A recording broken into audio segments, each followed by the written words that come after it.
Hello viewers and welcome back. Today we're going to explore the modern essential tools that make up a DevOps toolkit. Whether you're new to DevOps or looking to enhance your current skill set, hopefully this video will be helpful. DevOps is all about bridging the gap between development and operations to deliver software more efficiently and reliably. To achieve this, a robust set of tools is essential. Today we're going to have a look at some of the critical categories and tools that you might need as a DevOps engineer. First up, version control and collaboration tools. These are fundamental for managing code, tracking changes, and collaborating across teams. Git is the foundation of version control, enabling teams to manage and track changes across their codebase. Platforms such as GitHub, GitLab, Bitbucket are repositories that offer additional features and enable the engineers to work more collaboratively with their version control on their codebase. The platforms offer additional features such as issue tracking, CI/CD pipelines, and in some cases even security features, like of GitLab that are offering. These tools help streamline the development process, enabling engineers to work more efficiently. Next, let's talk about CI/CD. These tools automate the process of building and deploying our applications to production, dev, and UAT environments. Popular tools include Jenkins, which is an open source platform, CircleCI, which is renowned for its speed and usability, and GitLab and GitHub also offer popular CI/CD deployment methods. Personally, I really like GitHub Actions. I find that it's very user-friendly. I like the UI as well and how you can work with jobs.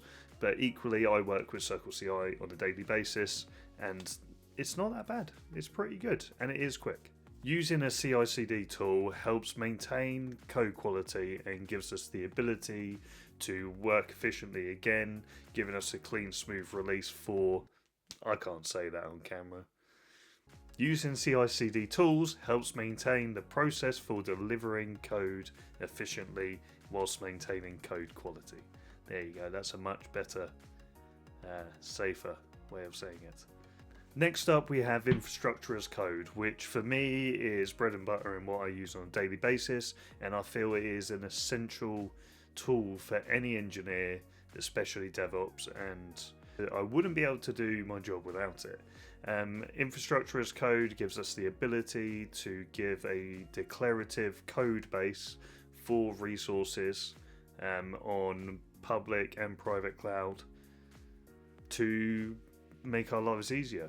They give us the ability to offer disaster recovery by having the infrastructure in code base that can easily be redeployed. It also gives us the ability to manage and deploy them resources in prod, dev, UAT environments whilst only having to build the code once. They come in a variety of different flavors. There's Terraform, which is a multi-cloud service which gives you the ability to work with the likes of Google, Azure, and AWS. There's AWS's specific CloudFormation, which is, as it says, it is for them to use and leverage on their cloud. Equally, Azure has their own resource manager, which is an infrastructure as code service. Infrastructure as code gives us the ability to enhance our resources, give us consistency and scalability across our infrastructure whilst managing it in a single source of truth. The best thing about it is that we can treat our infrastructure as application code, hence infrastructure as code. This next one will come as no surprise as it has crept up a couple of times in my videos before. Kubernetes, the orchestration and containerisation of applications and microservices, both in the cloud and on-prem. Kubernetes it's still a growing platform. It's 10 years old now, but is being widely adopted where customers are either putting them on the private cloud or on the public cloud. Either way, the desire to containerize an application and orchestrate it with Kubernetes is there. Docker allows you to package the application and containerize it, and this process can be done as part of the CI/CD process that we mentioned earlier. And then Kubernetes, being the orchestration system, is the platform in which the image is then deployed, managed and scaled and replaced as it needs to be. These tools provide portability, scalability, and efficiency to deploy to any infrastructure, anywhere pretty much. Very essential bit of kit. Finally, the last piece of kit I think is vital for a DevOps engineer is monitoring and logging. Again, there is a variety of different platforms and open source solutions that we have to pick from, and I'm going to list a couple of them now. Splunk is an offering that I haven't personally used, but I have read, and they seem to have a fairly comprehensive monitoring and logging solution that can be implemented to track real-time errors and logging. The main one for me though is Grafana. If you follow them on LinkedIn, you'll know all about it. If you don't, I suggest you do. These guys are releasing updates weekly, if not daily, with new offerings and other companies that they have adopted to broaden their logging and monitoring. The dashboards are really comprehensive.